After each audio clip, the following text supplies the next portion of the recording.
Il feretro è stato riportato qualche momento, verrà portato attraverso la porta della preghiera su quel carro che lo accompagnerà verso la basilica di Santa Maria Maggiore, dove dalle informazioni molti sono già posti lungo il percorso. E anche questo, un momento di preghiera, un atto di fede, e il popolo, quel popolo di Dio che Papa Francesco continuamente evocava, che lo sta accompagnando alla sua ultima dimora. Quindi viviamo questo tempo anche con questo atteggiamento di fede. Un atteggiamento di fede e di gratitudine, di silenzio e di commozione, quella che chiude questa messa esequiale per appunto il Romano Pontefice Francesco. Ma noi ci colleghiamo con i nostri colleghi che hanno vissuto insieme a noi appunto questo momento così bello e così toccante, i colleghi al braccio di Carlo Magno. Grazie a Rosario Tronnolone, grazie a coloro che ci hanno seguito fino a questo momento attraverso la vostra teleradiocronaca. Da Andrea De Angelis ancora un saluto appunto dal braccio di Carlo Magno, dove abbiamo avuto modo di vedere dall'alto e di pregare dall'alto in basso il sagrato di Piazza San Pietro, le delegazioni, i cardinali, i presuli e soprattutto una piazza ricca di fedeli e appunto di persone che hanno voluto esserci oggi per quest'ultimo saluto.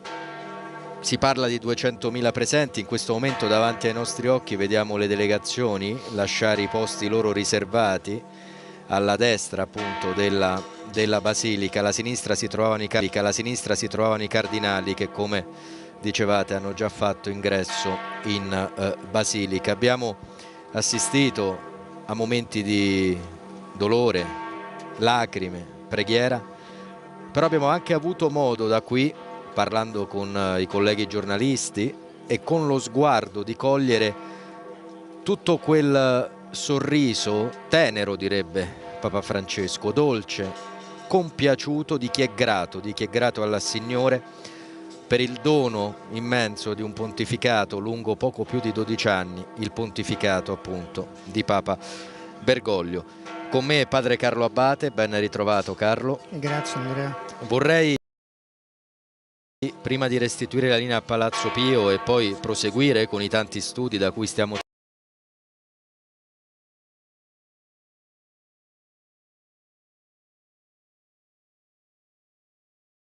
trasmettendo questa lunga diretta non stop, tornare alle parole pronunciate dal Cardinale Re nell'omelia, in particolare un passaggio, quello delle persone migranti. Ha ricordato il Cardinal Re il primo viaggio del Pontefice in quel di Lampedusa, ha ricordato la sua attenzione per le varie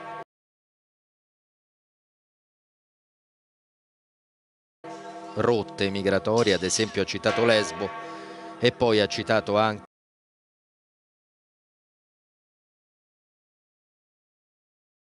il pensiero espresso più volte dal Papa per le donne, gli uomini, i giovani,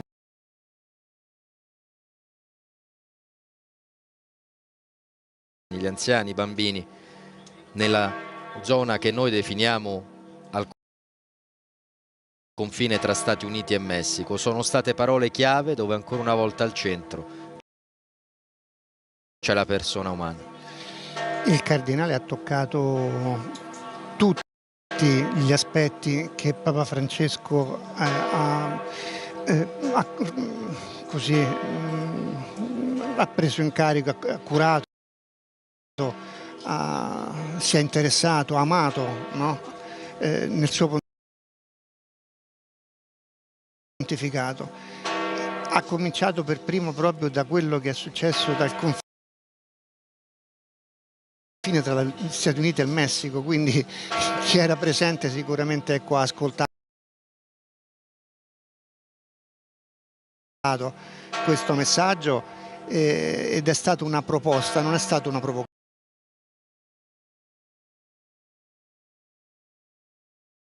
È stata una proposta, un ripensamento di flussi di gente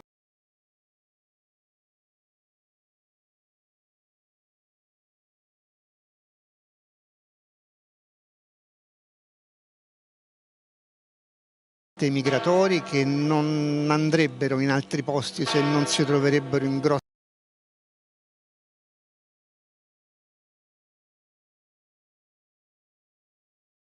crisi nei propri paesi.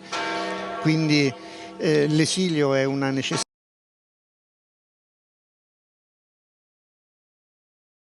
Fuga, l'esilio è un bisogno di sopravvivenza. La migrazione non piace a nessuno, quindi il fatto che comunque sia stato messo all'evidenza la persona e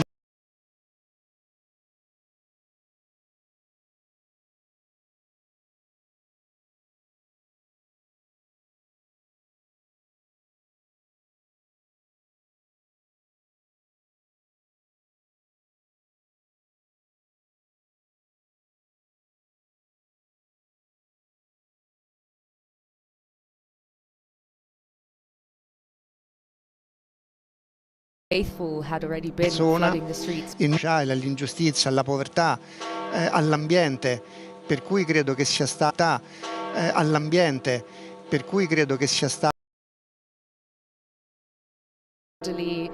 Religious people with push chairs running to try and get front row seats to what was a beautiful mass in the end. And it's a beautiful day in Rome as well, as Linda said. The square was gorgeous, and I can only imagine that the procession through Rome, Pope Francis's last trip from St. Peter's Basilica to St. Mary Major, in such a beautiful day, he couldn't have been sent off in a nicer way, I'd say. Yes, I agree.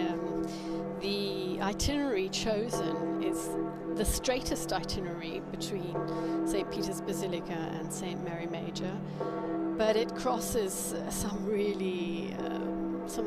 Rome's, well, I mean, Rome's all beautiful, but some of the most famous landmarks. So it will be going down Corso Vittorio Emanuele. It will cross the river first and foremost. It will arrive in Piazza Venezia, where the altar of the fallen soldier is. And that also is the beginning of the incredible Via dei Fori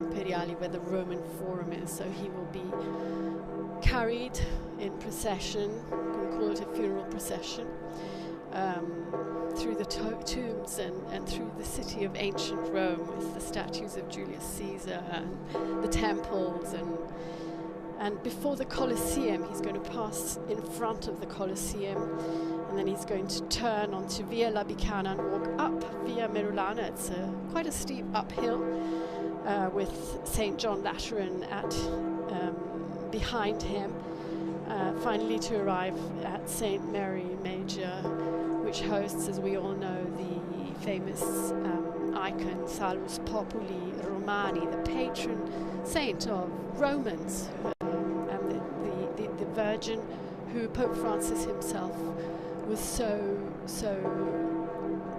beloved. It was his beloved icon. So not only is he moving to rest by his beloved icon, as you described it, but the way in which he's reaching it, he's passing almost through the three papal basilicas. It's quite a homage, I'd say. No, you're right. There are four papal basilicas. The other one is St. Paul's outside the walls, which is off the route. But yes, you're right. St. Peter's, very close to St. John Lateran, which is the Bishop of Rome's basilica, and finally St. Mary Major. And of course, St. John Lateran there, the Cathedral of Rome. It's actually the Cathedral Basilica of the Diocese of Rome as well, and all in that area. The images we're seeing here now, many of the diplomatic corps and world leaders would have exited through that area there, or are going to leave from this area, which is Piazza Santa Marta, just behind the Basilica there. So we're seeing some of that live as they exit the Basilica. And throughout this morning, we've had stunning photography. I think it's definitely a novelty of having some of the drone photography we've seen, just these stunning images of this very moving and powerful celebration, this wonderful tribute, as well as the basilica itself, the square itself, the images, the particular poignant moments during this, the liturgy, the Requiem Mass, have been captured with this stunning photography. And then our television viewers can see as well, this weather is absolutely perfect. It couldn't be a better day, very comfortable temperatures, strong sunshine, and just very light winds. And it's always powerful seeing the coffin in the square and then the pages of the gospel there kind of patiently changing in the wind there. Those are very strong or powerful symbolic moments there that we all lived, as well as the tribute from the Eastern churches at the end of the funeral when they paid their tribute to Pope Francis in the languages and chants of their own traditions, part of the hugely diverse Catholic and Eastern traditions and Christian traditions around the world represented there in this way. We can see here. We saw Jews, we saw Sikhs, we saw Sheiks, we saw indeed interreligious representation. The Indian indigenous Littlefoot, I think his name Little is. Chief, I think. From Canada? Yes. From Canada.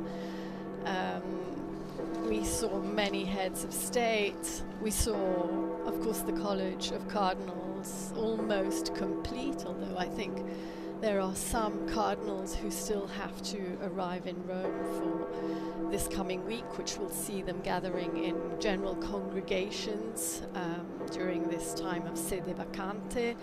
They will be discussing the days to come, the date of the conclave, and of course they will be administering to the Holy See as the sede vacante tells us. It is a vacancy and they are governing the Vatican at this time. Yes, as you mentioned, Linda, too, the interreligious representation was particularly was amazing in terms of the numbers and the various representatives and paying tribute to Pope Francis, who was wonderful in uniting and in building bridges of friendship. The term also used often fraternity, as with his encyclical Fratelli Tutti, building bridges across religious and cultural expanses to share in our common humanity, our shared values, and they will remember that in a special way, and for that reason were present for this send-off of Pope Francis. Even with this funeral mass and with his request to be buried at St. Mary Major, that is what he's doing. He's being close to the people, and it is not a coincidence that he's been dubbed the Pope of the peripheries. And for those of you who are following, you can see that the Pope's coffin is now departing Casa Santa Marta, his home for the last 12 years, and leaving the Vatican, and the procession to St. Mary Major is beginning. Yes, it's almost like a Pope-mobile, open, white. It's actually a hearse, I think we can call it correctly, a hearse. There is no procession behind it.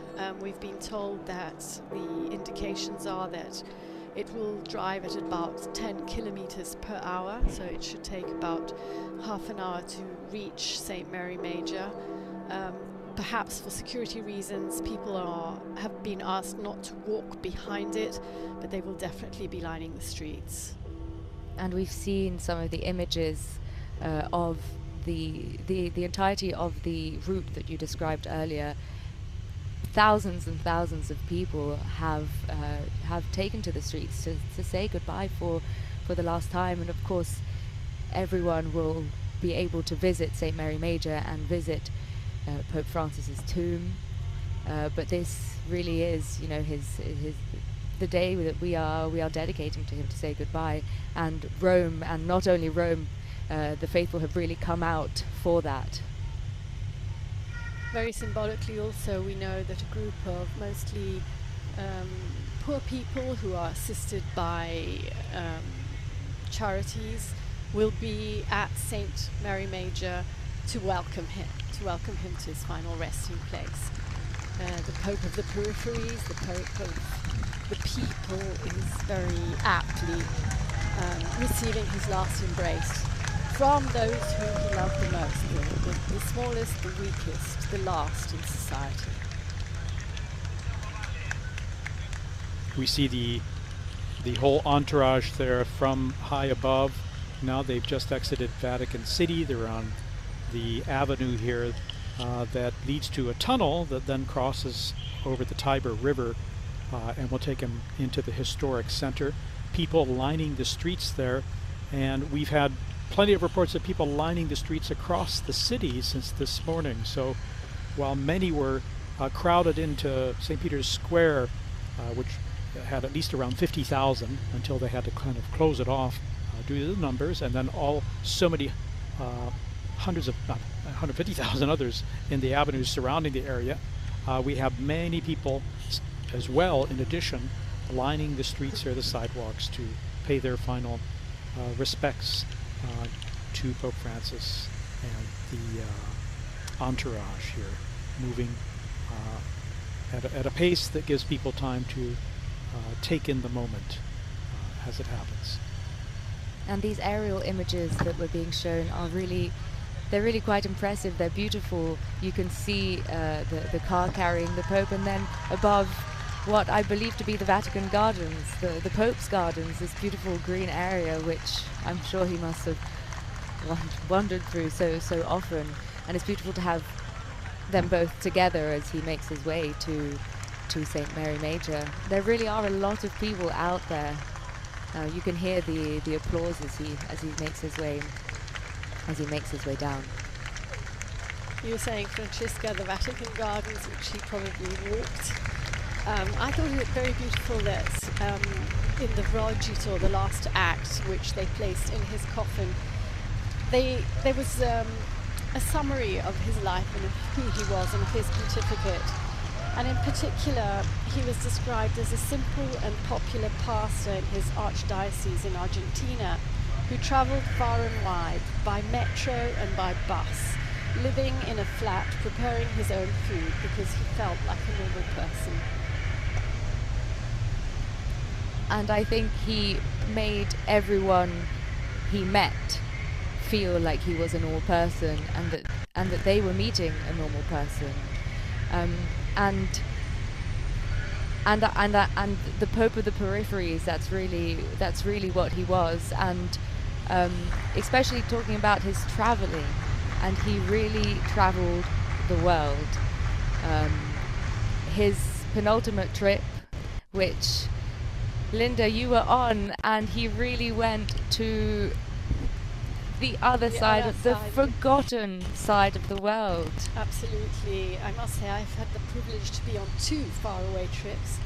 One was the one you're just mentioning that took us to Indonesia, Timor-Leste, Papua New Guinea, and Singapore, but even the year before to Mongolia to visit the smallest Catholic flock in the world, 1,500 Catholics of the entire Mongolian population. So yes, he travelled into the peripheries of the city, going to visit prisoners, going to visit elderly people, poor people, always welcoming refugees, but he'd also travel across the world to the remotest and furthest away places from the Vatican, obviously, that is. And people always came out in floods to welcome him. I'll never forget landing in Timor-Leste, which is a tiny and new country, and the half of the entire population, 750,000 people, came to the Mass. The floods of people just there to welcome him. Very moving. And they're countries that are so far off the grid, we barely even hear of them. And another gesture that was one of his final gestures was he visited the prison. He went to Regina Coeli, I believe, which is a prison in the Trastevere area of Rome, not too far from the Vatican. And it's a symbolic gesture that he does every year at Easter. And of course, with him having been unwell, we weren't sure whether he would have done, and the fact that he did meant so much to prisoners worldwide, but all marginalized people. And I think the Pope himself said, you know, it could have been me, it could have been anyone in your position, and that awareness that he had and that he transmitted to the people who were suffering the most, I think is one of the greatest legacies that he could be leaving behind. And it's really fitting that the people who will welcome him and say their goodbye at St. Mary Major are, as you've mentioned, the people who've suffered, the homeless, migrants, people who are marginalized. So people who've met him before as well. We've been told around 40 of them will be there. There might be more or less, but some of them have actually met Pope Francis. Sometimes before going on an apostolic journey, or during religious feasts, he would have them over at Santa Marta and meet with them, just to... He's crossing the bridge. He's crossing the Tiber. You see, yes. Yeah. This is the beginning of the Via Corso Vittorio Emanuele. He's passing here in front of some very symbolic places. Indeed, and he's just, as you mentioned, crossed over the river. We saw that beautiful drone photography and that live video that we'll have more of here. And yes, it's remarkable also. It's the first papal funeral, can we say, with this advanced technology, digital technology, that is really giving everyone the possibility to almost be there. Indeed, for our television viewers, they're seeing an incredible view, bird's eye view, literally, of what's happening, and it gives you a sense of context in a way that's revolutionary, I would say. We have, of course, a vehicle preceding the entourage, or the hearse, the procession. The procession, and you can see all the crowds of people on either side of the street as they wave there. And again, it's particularly poignant and touching that, again, he'll be welcomed by the people he's always reminded us not to forget, the ones who need our help, the homeless, migrants, and refugees. And I must say, in these days in which tributes have been pouring in, again and again I've been hearing he was a voice for those who had no voice. So hopefully that voice will continue to resonate. Well, right until the very end, his final appearance on Easter Sunday, he dedicated his words, his Urbi et Orbi blessing, which someone else read for him, but he dedicated it to the people suffering war, and he has always been a voice for the people in countries where everything is being destroyed by arms. Pope Francis has been #1 advocate for disarmament. He's been the #1 advocate for solutions to be reached, for diplomatic talks to take place. He has reiterated every time he made an appeal that war is a defeat. It's become Franciska, a slogan. You have read so often for him at the general audience, which was always an occasion for him to reiterate this appeal. And Franciska, you wrote that lovely farewell that we published on the web about the Pope of Peace, which particularly, I think, resonated with you. I have to say that one of the things I learnt reading at Pope Francis's audience is that his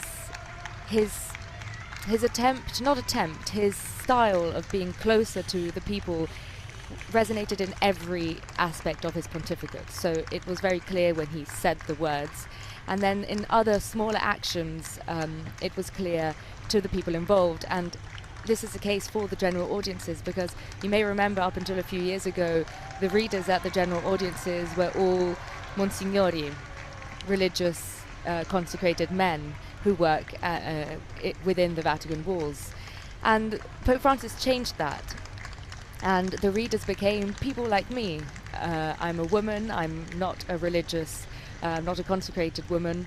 And all of a sudden, that audience and that stage, which before saw only men, only consecrated men, saw people from all over the world, all different ages, all kinds of different accents, and it really represents the people in the square to whom you are transmitting the Pope's.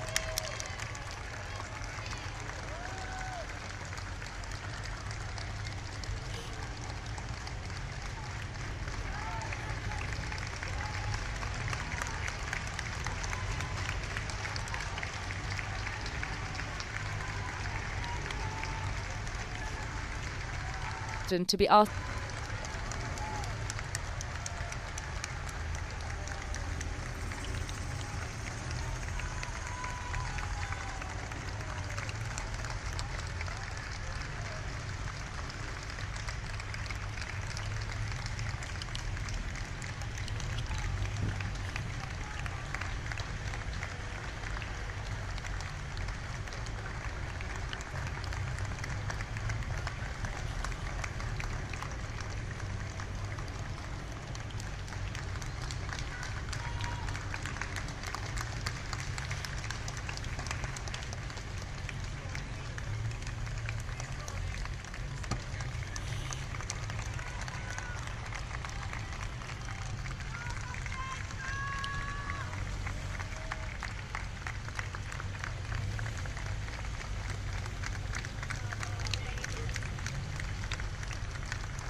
Qui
et credit in me, non morietur in aeternum. A facie Domini contremisce terra, a facie Dei Iaco. Ego sum resurrectio et vita, qui credit in me, et siam si mortus fuerit vivet, et omnis qui vivit et credit in me, non morietur in aeternum. Qui convertit Petram in stagna aquarum, et silicem in